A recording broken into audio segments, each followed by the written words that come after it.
우리가 앞서 말씀을 드렸듯이 최초로 창세기의 말씀을 받은 대상은 애굽에서 탈출하여 광야를 방황하고 있던 이스라엘 백성들입니다.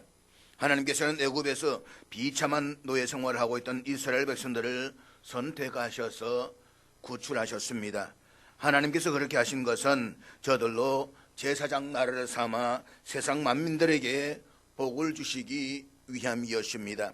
하나님께서는 창조의 질서와 충만을 이스라엘 백성을 통해 온 땅 가운데 드러내기를 원하셨습니다. 이스라엘은 단순히 한 민족으로 존재하는 것이 아니라 온 세상을 향한 하나님의 거룩한 계획을 드러내는 제사장 나라의 백성으로 선택을 받은 것입니다.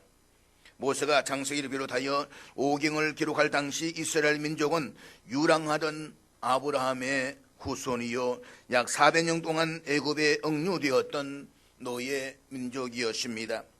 거듭 하나님의 역사하심으로 영광의 탈출을 감행한 후 하나님과 시내산에서 언약을 체결함으로써 하나님의 택한 백성으로 본격적으로 태동하기 미처 한 세대도 지나지 않았던 여명기였습니다. 이러한 역사적 배경과 동기하에서 기록된 모세오경의 양대 핵심 내용은 이스라엘 민족의 형성 과정의 역사와 율법입니다. 이제 40년간 방황했던 광야 생활을 청산하고 하나님께서 그 옛날 아브라함과 약속하셨던 약속의 땅인 가나안에서의 새 시대를 바라보면서 장차 그 약속의 땅 가나안에 들어가서 새 시대를 바라보면서 제사장 나라의 백성으로 살아갈 당대의 이스라엘 백성들과 또 앞으로 그 땅에서 영구히 이어갈 모든 시대의 이스라엘 민족의 후손들을 위하여 모세가 성령의 영감을 받아 기록한 것이 창세기를 비롯한 모세오경입니다. 그런데 이스라엘 백성들이 400년간 애굽의 노예로 그냥 살았던 것이 아니었습니다. 오랜 세월 동안 그곳에 살면서 그들의 내면에 깊이 뿌리를 내리고 있었던 것은 애굽의 정신과 문화와 종교였습니다. 앞서 말씀을 드렸듯이 애굽은 다신교의 나라입니다. 거기에는 수많은 신들이 있었고 주술과 우상 숭배가 성행하고 있었습니다. 그들은 하늘의 태양과 달과 별들을 신으로 섬겼고 바다와 강을 섬겼으며 세상에 존재하는 모든 동식물들을 신으로 섬겼습니다. 이스라엘 백성은 무려 400년 동안이나 그곳 애굽에 생활하면서 어쩔 수 없이 그들로부터 깊은 영향을 받지 않을 수가 없었다는 것입니다. 이스라엘 백성들이 애굽의 종교에 얼마나 영향을 받았는가라고 하는 것은 출애굽한 후 시내산에서 금송아지를 만들었던 사건에서도 확연히 드러납니다. 출애굽 32장에 보면 하나님으로부터 성막에 관한 계시와 십계명 돌판을 밟기 위해 시내산에 올라갔던 모세가 40일이 지나도록 내려오지 않자 몹시 당황한 백성들이 아론을 찾아가서 자신들을 인도할 신을 만들어 달라고 요청을 합니다. 그리고 그들이 만든 것이 금송아지 우상이었습니다. 여기서 금송아지 형상은 애굽 사람 섬겼던 황소신에서 착안한 우상입니다. 이란 사실은 이스라엘 백성들이 애굽에서 400년 동안 생활하면서 애굽 사람들의 우상 숭배 문화가 얼마나 깊은 영향을 미쳤는가라고 하는 것을 여실히 보여주고 있습니다. 이스라엘 백성들은 애굽에서 종살이할 때에 보고 배운 우상 숭배의 나쁜 습관을 버리지 못하고 광야 생활과 이스라엘 전 역사 속에서 사라지지 않고 틈만 나면 덜어냈던 것입니다. 사랑하는 여러분, 이러한 우상 숭배 타락 문화에 깊은 영향을 받고 있었던 이스라엘 백성들에게 주어진 것이 바로 창세기였다는 사실을 기억하십시오. 그러니까 창세기는 출애굽 이후 광야를 지나며 거룩한 제사장 나라로 세워가야 할 이스라엘 백성들에게 너희가 진정으로 믿어야 할 대상은 사람들이 가공해서 만든 우상이 아니라 온 우주를 주관하시는 창조주 하나님이시다 라는 진리를 심어주시기 위해서 기록된 하나님의 말씀입니다. 이를 통해서 이스라엘은 제사장 나라로서 하나님만을 섬기고 만민에게 참된 하나님을 전하는 사명을 인식하게 됩니다. 광야라는 극한의 상황에서 가장 중요한 것은 먹을 것, 입을 것, 마실 물이었습니다. 그러나 창세기 1장이 보여주는 창조주 하나님의 권능은 인간의 필요를 넘어서 생명의 권원이심을 강조합니다. 따라서 이스라엘은 그 어떤 물질적 부족이나 우상 숭배 유혹 가운데서도 하나님께서 모든 것을 공급하시고 주관하시는 분이라는 사실을 토대로 살아야 하는 것입니다. 그러므로 창세기 1장은 우주 만물을 창조하신 하나님을 통해 우리의 삶이 어디에서 시작되었고 어떻게 운영되어 가며 궁극적으로 어디를 향해 가는지를 보여주는 밑거름이라고 말할 수가 있습니다. 나아가서 창세기 1장은 신약시대의 거론 제사장 나라로 선택을 받은 오늘의 교회와 성도들이 어떤 신앙과 삶의 자세를 가지고 살아가야 하는지를 일깨워주는 하나님의 말씀입니다. 오늘의 현대사회는 풍요 속에서도 끊임없이 더 많은 재물, 더 높은 경제적 지위를 추구하도록 조장합니다. 여기에서 재물은 삶을 풍성하게 해주는 수단이 아니라 생존의 전부이자 행복의 절대 가치로 여겨지는 경우가 많이 있습니다. 그 결과 돈이 있으면 모든 것을 통제할 수 있다는 잘못된 우상화가 현대인들의 내면에 깊이 자리를 잡고 있습니다. 고대 사람들이 금언이나 돌나무로 신상을 만들었다고 한다면 오늘날에는 만몬이라는 돈이 신의 동일한 위치에 놓여져 있습니다. 창세기 1장은 사람이나 물질이 신이 될 수 없으며 진정한 혼원은 오직 창조주 하나님이심을 우리에게 가르쳐 주고 있습니다. 따라서 재물의 자리를 도구로 낮추며 참된 창조주 하나님을 우리의 삶의 주인으로 모시는 것이 창세기 1장이 우리에게 주는 진리임을 잊지 말아야 합니다. 창세기 1장 1절에서 하나님께서 무의 상태에서 창조하셨던 것은 시간과 천하 만물을 이루게 될 구성 물질이었다는 사실을 살펴보았습니다. 그리고 첫째 날부터 셋째 날에 이르기까지 하나님께서 1절에서 만드신 구성 물질들을 가지고 구체적으로 천하 만물을 이렇게 창조하셨다라는 사실을 우리가 살펴보았습니다. 첫째 날에 하나님께서 만드신 것은 빛이었습니다. 하나님께서 빛을 창조하심으로 이 천하 우주가 하나님의 질서 속에서 움직이기 시작하게 됩니다. 그런데 그 빛은 태양빛하고는 다르다라고 했습니다. 오늘 살펴보겠지만 하나님께서 태양은 넷째 날에 만드셨기 때문입니다. 그래서 첫째 날에 만드신 빛은 태양과 같은 발광체 빛과는 상관없는 빛이라고 했습니다. 그 빛은 하나님께서 말씀으로 만든 빛입니다. 따라서 그 빛은 곧 말씀의 빛, 생명의 빛, 진리의 빛이라고 했습니다. 우리가 평생 추구해야 할 권원적인 빛입니다. 그 빛 속에서 우리의 삶이 질서를 바로잡게 되는 것입니다. 둘째 날에 하나님께서는 물 가운데 궁창을 두시고 즉 하늘을 두시고 하늘 위의 물과 하늘 아래의 물로 물을 나누셨다라고 했습니다. 그래서 하나님께서 천지를 창조하실 때는 하늘 위의 대기권은 물로 뒤덮여 있었다라고 했습니다. 창세기에서 사람들이 수백 년씩 살 수가 있었던 것은 바로 그와 같은 자연 환경 속에서 가능할 수가 있었던 것이라고 했습니다.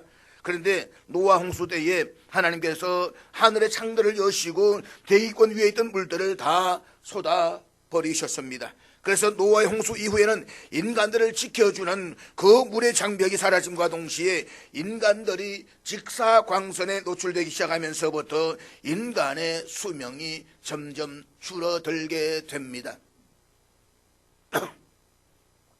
셋째 날에 하나님께서는 땅 위에 있는 모든 물들을 한 곳에 모이게 하시고 땅과 바다를 분리시키셨습니다. 그래서 땅 위에 온갖 풀과 채소와 씨가진 열매 맺는 나무들이 자라나게 하셨습니다. 그 순간에 온 세상이 초목으로 변합니다. 이 모든 것들을 하나님께서 말씀으로 창조하셨습니다. 하나님의 그 말씀 한마디에 빛이 충만해지는 세상, 물속에 하늘이 솟아오르면서 하늘 위의 물과 하늘 아래의 물로 날라지는 현상, 이런 모습을 한번 머릿속에 그려보십시오. 얼마나 감동적이고 얼마나 장엄하고 얼마나 웅대합니까? 그것을 하나님께서 다 말씀으로 하셨다는 것입니다. 그 말씀 하나님께서 우리들에게 주셨습니다. 그리고 그 말씀 제1장 첫 절부터 하나님께서 그 말씀으로 천지 만물을 지었다는 사실을 우리에게 일깨워 주는 것으로 그 말씀은 시작합니다.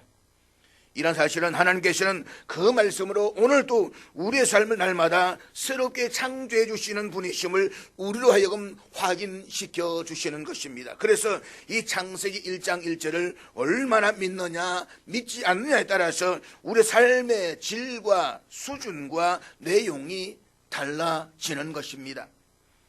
오늘은 하나님께서 천지를 창조하시는 6째 날의 창조 가운데 4째 날과 5째 날에 무엇을 하셨는지를 함께 살펴보도록 하겠습니다. 본문 14절 말씀입니다.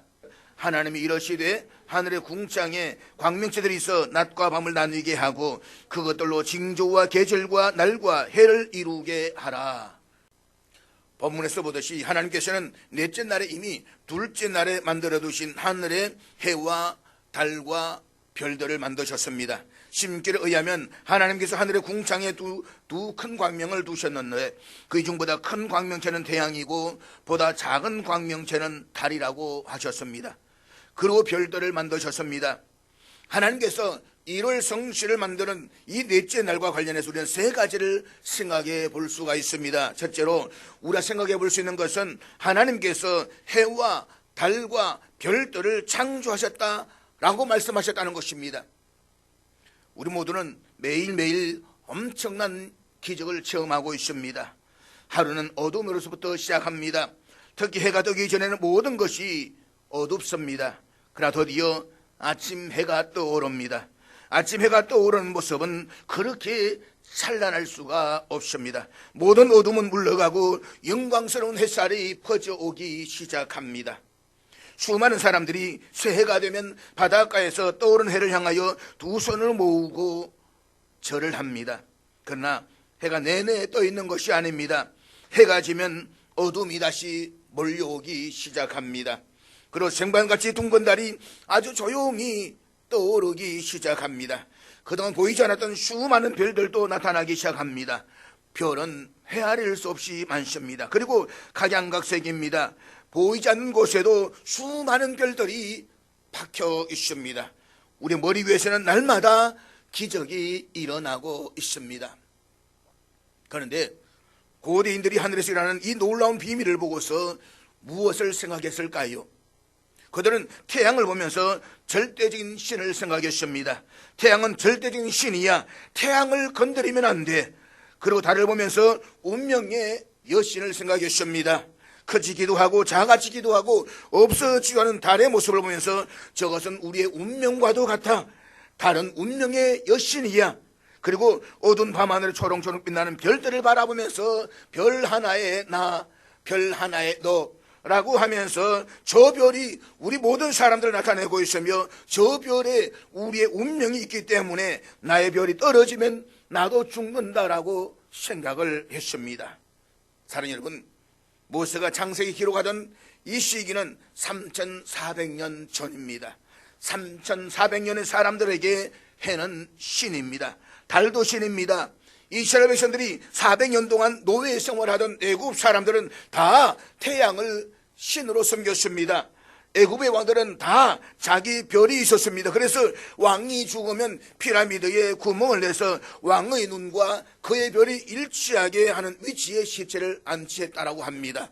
왕은 죽어서 자기의 별로 돌아간다라고 생각했던 것입니다. 우리 매일매일 엄청난 기적을 체험하고 있습니다. 도대체 어떻게 해서 이런 비밀스러운 변화들이 일어나고 있으며 누가 이런 일을 일으키는지 제대로 알기 전에는 우리 단 하루도 제대로 된 삶을 살 수가 없었습니다. 고대인들은 이것을 보면서 태양신을 생각했습니다. 태양보다 더 절대적인 신은 없었습니다. 태양은 인간의 삶에 절대적인 영향을 줍니다.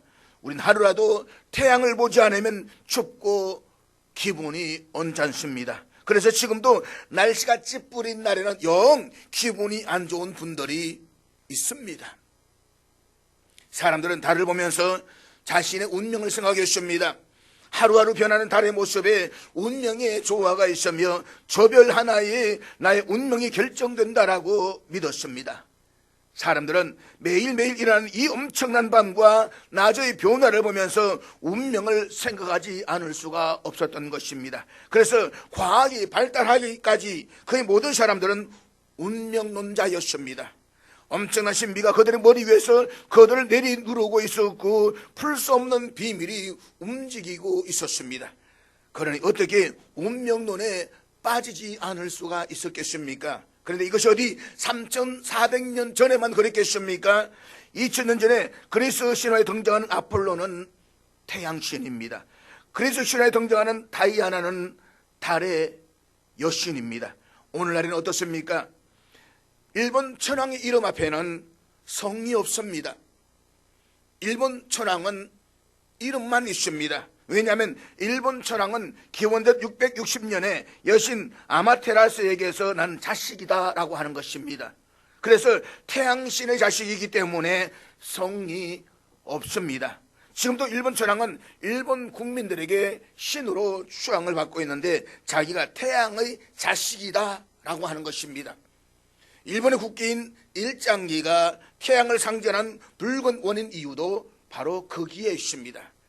그런데 하나님께서는 그것이 아니라는 것입니다. 하나님께서는 해와 달과 별은 내가 만든 것이다 라고 하는 것입니다. 그러므로 저 하늘에 있는 어떤 유혈성신도 인간의 숭배가 될 수가 없다는 것입니다. 왜요? 창조물이기 때문입니다. 하나님이 만드신 피조물이기 때문인 것입니다. 이것이 3,400년 전에 모세가 모두가 태양을 신으로 두려워하며 신으로 생각할 때에 그냥 생각해낸 것이겠습니까? 아니지요. 태양을 지으신 하나님의 말씀이기 때문에 내가 지은 것이다. 너희들 누구도 태양을 섬기는 어리석음을 범하지 말아라 라고 말씀하시는 것입니다. 둘째로 하나님께서 태양을 만드심으로 낮과 밤을 나누게 하셨다는 말씀입니다. 태양을 중심으로 지구가 자전을 할 때에 24시간 정확하게 자전합니다. 그래서 하나님께서 낮과 밤으로 구성되게 날을 만드셨다는 것입니다. 낮만 있으면 하루가 안 됩니다. 밤만 있어도 하루가 안 됩니다. 낮과 밤이 한데 어우러져 있어서 하나님께서 우리를 위해 창조하신 하루 24시간이 구성되는 것입니다. 그렇다면 낮이 소중한 만큼 밤도 소중하게 되는 것을 알게 되는 것입니다. 그런데 많은 사람들이 낮의 소중함은 깊이 생각하지만 밤을 소중하게 여기지 않습니다. 하지만 낮과 낮 사이를 연결하는 시간이 밤 시간입니다. 낮이 건강하려면 밤 시간이 건강해야만 합니다. 낮 시간의 수준은 밤 시간에 의해서 결정되는 것입니다. 소위 밤문화라는 말이 있습니다. 일반적으로 밤문화라고 하는 것은 어느 나라든지 부정적인 의미로 사용됩니다. 향락적이고 퇴폐적인 모든 문화를 가리켜서 밤문화라고 이야기를 합니다. 그런데 하나님께서 우리에게 낮과 밤을 어우러지게 하루를 주셨다고 한다면 그리스도인들은 신앙적인 아름다운 밤 문화를 만들어가야 하는 사람들이다 라고 이야기를 하는 것입니다. 그렇다면 어떤 것이 우리의 밤 문화가 될 수가 있겠습니까? 사랑하는 가족들과 사랑하는 만남이 있어야만 합니다. 내가 밤에 집에 들어가서 깊은 대화를 나누지 않는다라고 할지라도 사랑하는 가족들의 눈동자를 들여다보는 것만으로도 새로운 힘을 얻지 않겠습니까? 또 우리가 밤 시간에는 그날 하루 동안 하나님께서 베풀어 주신 은혜를 되새기면서 하나님을 찬양하는 밤 문화를 이루는 시간이 되어야만 합니다. 시편 42편 8절의 말씀 앞에 우리 같이 읽도록 하겠습니다. 낮에는 여호와께서 그의 인자하심을 베푸시고 밤에는 그의 찬송이 내게 있어 생명의 하나님께 기도하리로다. 하나님께서 낮 동안에 당신의 인자하심을 베풀어 주신다는 것입니다. 그리고 밤에는 하루를 마감하는 시간에 하나님 앞에 무릎을 꿇으며 오늘도 하나님께서 내게 이러한 인자하심을 베풀어 주셨다라는 사실을 깨달으면서 내 속에서 하나님을 향한 찬송이 끌어올랐다는 것입니다. 그래서 내가 생명의 하나님께 기도하리로다 라고 했습니다. 그렇습니다. 밤은 하나님과 깊이 만나는 시간입니다. 뿐만 아니라 밤은 더없이 중요한 안식과 쉼의 시간입니다. 밤에는 잘 자야 합니다. 그래서 그 다음날 아침에 또 설레는 마음으로 하루를 맞게 되는 것입니다. 사랑 여러분, 낮 시간만 중요한 것이 아닙니다. 낮이 중요하기 위해서는 밤이 더 중요하다는 사실을 잊지 말아야 되는 것입니다. 그리할 때 우리의 24시간은 후회 없는 시간들로 엮어져 가게 되는 것입니다. 세 번째로 우리가 생각할 수 있는 것은 그것들로 징조와 계절과 날과 해를 이루게 하라라는 말씀입니다. 여기서 우리말로 징조라고 번역된 히브리어는 영어 성경에서는 사인, 상징이라는 단어로서 표시, 증거라는 뜻입니다. 그리고 우리말 성경에서는 징조와 계절과 날과 해라고 해서 다 연결되어져 있습니다. 그런데 히브리어 원문에서는 이렇게 기록되어져 있습니다. 계절과 날과 해를 나타내는 표가 되기 위하여 있으라. 그러니까 하나님께서 해와 달을 만드시고 그 해와 달에게 명령하시기를 너희들은 계절, 하루 24시간의 날 365일 1년의 해를 나타내는 표가 되기 위해서 그 자리에 존재하라, 이렇게 말씀하셨다는 것입니다. 태양력이든 태음력이든 모든 시간과 계절과 날짜 계산은 해 아니면 달을 중심으로 우리의 캘린더가 만들어집니다. 이것은 하나님 그 표가 되도록, 그 증거가 되도록 그렇게 하셨다는 것입니다. 이처럼 인간이 생활하는 데 있어서 기본이 되는 것들은 진화론자들이 주장하는 것처럼 인간의 지혜가 점점 향상된 결과로 인간이 만들어낸 것이 아니라 이미 창조 때로부터 하나님께서 주어진 것입니다. 그리고 하나님께서 천지를 창조하실 때에 징조들을 위하여 있으라 라는 이 명령에 따른 기본적인 틀은 이 세상 마지막 날까지 계속될 것입니다. 우리 주님이 다시 오시는 그날까지, 이 세상이 끝나는 그날까지 계절과 날과 해를 나타내는 다른 표시는 있을 수가 없습니다.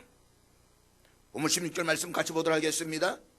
하나님이 두 큰 광명체를 만드사 큰 광명체로 낮을 주관하게 하시고 작은 광명체로 밤을 주관하게 하시며 또 별들을 만드시고, 하나님께서는 두 광명체를 만드실 때에 똑같은 것을 두 개 만들지 않으셨습니다. 똑같은 것을 두 개 만들면 사람들에게 혼동이 생깁니다. 어느 것이 더 중요하고 덜 중요한지를 모릅니다. 태양이 두 개가 돈다면 사람들의 가치관에는 금방 혼동이 생길 것입니다. 그래서 하나님은 두 광명체를 차이가 나게 하셔서 하나는 크게 만드시고 다른 하나는 작게 만드셨습니다. 그리고 작은 것은 큰 것의 빛을 받아서 비추게 만드셨습니다. 그런데 본문에서 하나님께서는 주관한다 라는 표현을 쓰고 계십니다. 여기 주관한다라고 하는 것은 다스린다는 뜻인데 이것은 정치적인 표현입니다. 본문 처음으로 다스린다, 주관한다 라는 표현이 나오고 있습니다. 이것은 낮에 일하는 모든 일이 태양의 지배를 받으며 밤에 일하는 모든 일이 달의 지배를 받는다라는 그런 뜻이 아닙니다. 본문에서 주관한다라고 하는 것은 지배한다는 뜻이 아닙니다.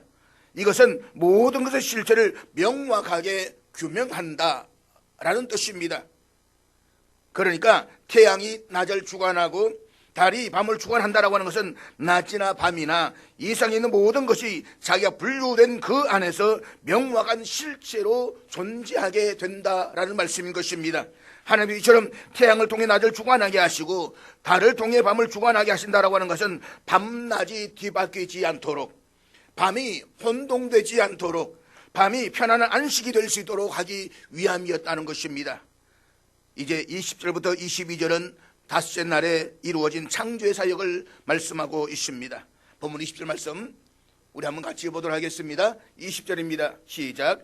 하나님이 이러시되 물들은 생물을 번성하게 하라. 땅 위의 하늘의 궁창에는 새가 나르라 하시고, 하나님께서는 셋째 날에 바다와 땅을 나누시고 땅에는 풀과 씨 맺는 채소와 씨 가진 열매 맺는 나무를 내셨습니다.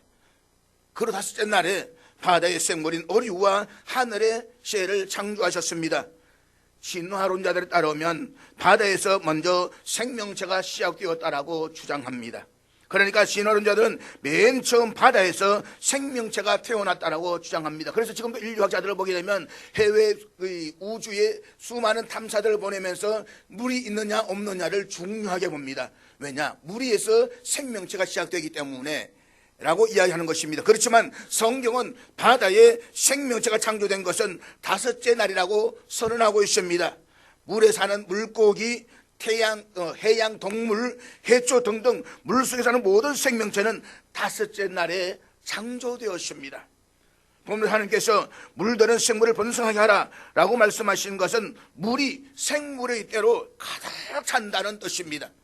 원래 영어의 팀이라는 단어는 생물의 떼거리로 사용되는 단어로서 고기 한 마리가 여기 다니고 저기 다니는 것이 아니라 떼를 지어 다닌다라는 뜻입니다. 그러므로 본문에서 번성하다라는 본래의 뜻은 여기도 한 그룹 저기도 한 그룹, 그렇게 그룹이 물에 가득 차 있다라고 하는 것입니다. 물은 결코 혼자서 다니지 않습니다. 물은 수많은 떼거리로 하여서 함께 다니게 되는 것입니다. 물들은 생물을 번성하게 하라. 하나님께서 물에게 명령을 내리십니다. 바다에 무슨 귀가 있고 의식이 있어서 하나님의 명령을 들을 수 있는 것처럼 말입니다. 이것이 바로 하나님이 하시는 말씀과 우리들이 하는 말의 차이입니다. 우리가 하는 말은 사람의 시각에만 영향을 줍니다. 그렇기 때문에 상대방에게 의식이 있어야만 전달이 됩니다. 그러나 하나님의 말씀은 바다와 땅에 바로 명령할 수 있는 그 말씀입니다. 그렇기 때문에 상대방 말씀에 따라서가 아니라 바다에 말씀하실 때마다 순종하는 것입니다. 하나님 바다에 생물들이 있게 하라고 말씀하시면 그대로 되고 땅에 짐승들이 있게 하라고 말씀하시면 그대로 되는 그런 말씀을 하십니다. 땅과 바다는 하나님 창조하셨기 때문에 창조자의 말에 절대적으로 순종합니다. 하나님께서 먼저 바다에 물들은 생물로 번성하게 하라라고 하시고 땅에게 생물을 그 종류대로 내라라고 말씀을 하십니다. 물이 여러 가지 물고기를 내고 땅이 여러 가축을 낸다라고 하는 것은 물의 창조의 능력이 있어서 수많은 물고기를 만들었다거나 땅에 창조의 능력이 있어서 수많은 짐승과 가축을 만든다는 뜻이 아닙니다. 모든 새와 물고기와 짐승을 만드신 분은 하나님이십니다. 만약 물이나 땅에 그런 것들을 만들어낼 능력이 있다고 한다면 사람들은 물과 땅을 숭배하게 될 것입니다. 그리고 물들은 생물들로 번성하게 하라라고 하신 것은 하나님께서 물에게 이런 생물들이 계속 살 수 있도록 책임지고 지켜주며 보호해 주라는 것입니다. 다시 말해서 물에 이상이 생기면 물고기는 더 이상 물속에서 살지 못하고 멸종할 수밖에 없습니다.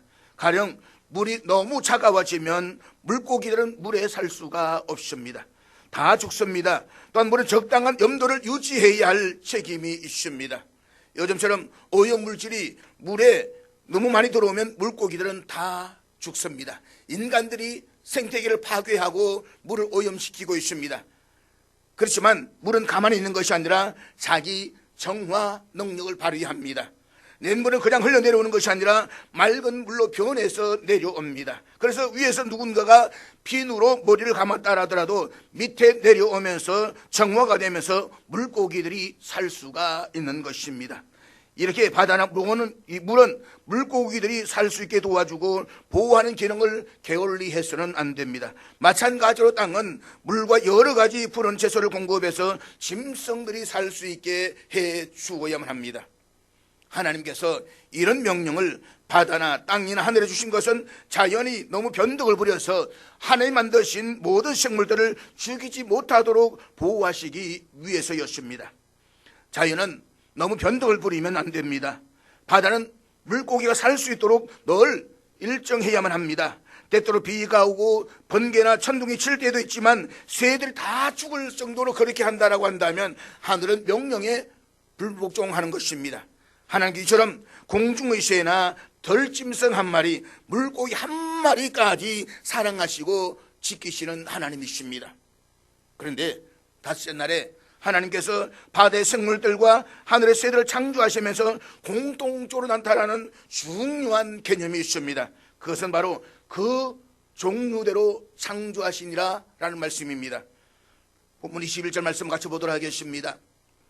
하나님이 큰 바다 짐승들과 물에서 번성하는 움직이는 모든 생물을 그 종류대로, 날개 있는 모든 새를 그 종류대로 창조하시니 하나님이 보시기에 좋았더라.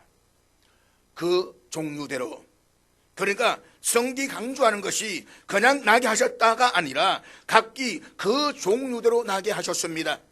본문에서 이 말씀이 반복되는 것은 하나님께서 모든 피조물들을 무작위로 만드신 것이 아니라 질서와 계획에 따른 명확한 구분 속에서 창조하셨음을 분명하게 보여주고 있는 것입니다. 본문에서 우리말로 그 종류대로라고 번역한 히브리어 원문을 직역하면 그의 종류에 따라서입니다. 이처럼 본문에서 단수가 쓰인 것은 한 종류의 생물에서 다른 종류의 생물로의 변화는 결코 있을 수 없음을 명백하게 보여주고 있는 것입니다.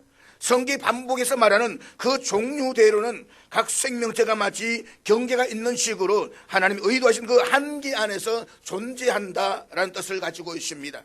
즉 그 종류는 그 종류로 남아 있으며 저 종류가 그 종류가 될 수가 없음을 그에 해당하는 원어 자체가 분명하게 말씀해 주고 있는 것입니다. 이것은 한 생명체가 전혀 다른 생명체로 바뀌는 일종의 진화론을 성경이 전혀 인정하지 않는 것을 강력한 선언이기도 한 것입니다. 오늘 학교에서 강력하게 가르치고 있는 것은 진화론입니다. 세상의 모든 생명체가 오랜 시간에 걸쳐서 점진적으로 진화했다라고 하는 이 진화론이 널리 퍼져 있습니다. 진화론은 우연한 자연적 과정을 통해서 하등의 생물체로부터 고등한 생물이 점차 변형되어서 왔다라고 주장을 합니다. 그런데 진화론자들이 아무리 다수이고 또 교과서에서 진화론만을 가르친다라고 할지라도 알고 보면 진화론이 얼마나 불완전한 정거와 비과학적인 가설 위에 세워진 세계인가를 우리는 알아야만 합니다. 겨우 이빨 몇 개, 광대뼈나 정강이 몇 조각 하나를 발견해놓고 그것으로 완전한 사람의 골격을 상상해 그려가지고서는 인류의 조상이 한 일이 수도 없이 많습니다. 대표적인 것이 우리가 앞에서 볼 수 있는 북경 원인과 자바 원인에 관한 것입니다. 북경 원인은 중국 북경 근처의 한 화석청에서 인류 조상의 화석을 발견했다라고 보고를 해서 조사단이 파견되었는데 그 조사단이 파견되었을 때에는 화재로 화석이 모두 제거되고 난 후여서 아무도 그 화석의 실체를 확인한 적이 없습니다. 그럼에 불구하고 이렇게 상상 속에 화상을 만들어서 세워놓고 있는 것입니다. 또한 자바 원인이 발견한 이후에도 진화론자들이 떠들썩했지만 최초의 발견자가 죽으면서 유언으로 자바 원인에 관한 비밀을 털어놓았는데 그것은 자바 원인이 발견된 것과 똑같은 지층에서 완전한 형태의 현대인의 유골이 발견되었다라고 하는 것입니다. 여러분, 똑같은 지층에서 각기 다른 종이 나올 수는 없는 것입니다. 그 지층은 그 당시 시대를 변화하고 있습니다. 그러면 최소한 다른 지층에서 발견되어져야만 가능한 것입니다. 그런데 똑같은 지층에서 자바 원인과 현대인의 원형이 발견됐다고 한다면 이것은 무슨 말입니까? 거짓말이고 사기다 이 말인 것입니다. 그러니 이것이 어떻게 인류 조상의 유골일 수가 있겠습니까? 원시 인류의 가장 대표적인 크로마뇽인만 해도 같은 진화론자 사이에서도 인류의 조상이 아니라 곱추 등의 질병을 가졌던 터기 체질의 현대인이다 라는 주장이 강하게 설득이 되고 있습니다. 진화론은 수많은 중간 형태, 예를 들어서 반은 물고기로 반은 양세로운 화석들이 대거 발견되어야만 그 논리가 성립이 될 것입니다. 그렇지만 실제로 그런 비슷한 화석이 발견된 적은 단 한 번도 없습니다. 이렇듯 진화론자들의 정거라는 것이 비과학적이고 증명되지 못한 것이 많은데도 불구하고 교과서에서는 마치 그것이 사실인 양 가르치고 있는 것입니다. 창세기 1장 25절에는 그 종류대로라는 말이 3번이나 반복되고 있습니다. 11절과 12절 또 21절, 24절 등 이 밖에도 거의 10여 번 하나님은 각기 그 종류대로 생물체를 창조하셨다라고 기록하고 있습니다. 3400년 전에 모세 두뇌로는 그런 말을 할 수가 없는 것입니다. 천지를 창조하신 하나님께서 영감을 주셨기에 하나님 영감 속에서만 기록할 수 있는 내용이라고 했습니다. 그렇다면 하나님께서 이렇게 반복해서 말씀하시는 의도가 무엇이겠습니까?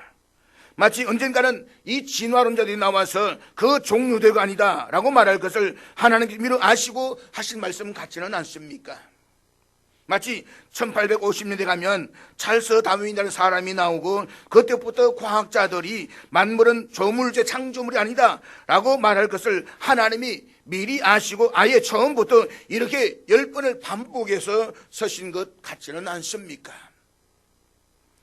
사랑하는 여러분, 그 종류대로는 각기 생명체가 마치 경계가 있는 식으로 창조주의 의도는 한계 안에서 존재한다라는 뜻을 가지고 있습니다. 그러니까 바닷속의 물고기가 새가 되거나 또는 새가 어류가 뒤섞여서 제3의 생명체로 형태로 지향하는 것이 아니라 각 생물이 그 구분의 종류 안에서 번성한다라는 말씀인 것입니다. 그리고 이 말씀이 반복되는 것은 하나님께서 모든 피조물들을 무작위로가 아니라 질서와 계획에 따라 명확한 구분 속에서 창조하셨음을 분명하게 보여주고 있는 것입니다. 이것은 한 생명체가 전혀 다른 생명체로 바뀌는 일종의 진화론을 성경이 인정하지 않는다는 강력한 선언이기도 한 것입니다. 그렇습니다. 성경은 처음부터 하나님께서 말씀으로 모든 만물을 창조하셨다라고 선언합니다. 그리고 하나님께서 당신이 창조하신 것을 보시고 좋았더라 라고 선언하신 것은 피조물들의 고유한 아름다움과 질서를 하나님께서 기뻐하셨다는 뜻입니다. 만약에 진화론자들이 주장하듯이 지금도 점진적으로 완성 단계로 가는 과정 중이라고 한다면 하나님은 완전하지 않은 그 창조물을 보시면서 좋았더라 라고 말씀하시지는 않았을 것입니다. 그 종류대로 창조하시니라. 이 말씀의 핵심은 하나님의 창조되심과 우리가 그분의 섭리 안에서 고유한 목적과 가치를 가진 존재라는 사실입니다. 그렇게 믿고 나아갈 때에 우리의 삶 속에서 창조주 하나님의 위대하심과 선하심을 경험하게 될 것입니다. 그리고 오늘 우리가 맡겨진 사명은 처음부터 모든 것을 지으신 하나님께 모든 영광을 돌리고 그분의 말씀대로 살아가는 것입니다. 또한 창조주 하나님을 알지 못하고 우연과 진화라는 이론 속에서 삶의 의미를 잃어버린 사람들에게 참된 구원자이신 예수 그리스도를 전하는 복음의 정인으로 서는 것입니다. 그러므로 하나님이 각기 그 종류대로 창조하시니라 라는 말씀을 기억하면서 우리 모두가 흔들리지 않는 믿음 가운데서 하나님께만 감사와 찬양을 올려드리십시다. 그리고 이 믿음 위에 굳건하게 서서 진리를 알지 못하는 사람들에게 담대히 복음을 전하는 저와 여러분 될 수 있기를 주의 이름으로 축복합니다.